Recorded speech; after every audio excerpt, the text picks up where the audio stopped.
अस्सलामुअलैकुम, मैं हूं सबा भट्टी और आप देख रहे हैं MAT20 न्यूज HD। आइए नजर डालते हैं आज की अहम खबर पर।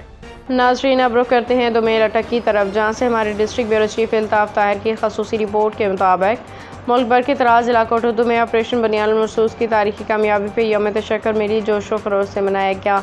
इस सिलसिले में तकरीबात और रैलियों का इनेकाद किया गया, जिसमें अवामी समाजी, मजहबी, सियासी, तालीमी, सहाफ़ती हलकों ने भरपूर शिरकत की और वाजिब पाकिस्तान को ज़बरदस्त खिराज तहसीन पेश किया गया।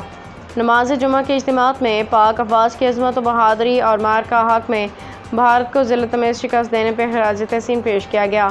अल्लाह ताला के हुज़ूर सजदा शुक्र अदा किया गया। मुल्क की सलामती और खुशहाली के लिए खसूसी दुआएं की गई। रैली में पाक अफवाज जिंदाबाद, पाकिस्तान जिंदाबाद के नारों से फिजा गूंज उठी।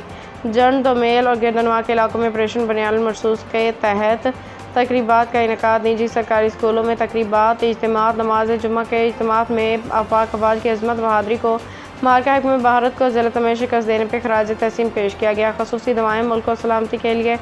रैलियों में पाक अफवाज जिंदाबाद, पाकिस्तान जिंदाबाद के नारों से फिजा गूंज उठी। बरी बहरी फ़िज़ाई अफवाज के सरबराहान को ज़बरदस्त खिराज तहसीन पेश किया गया।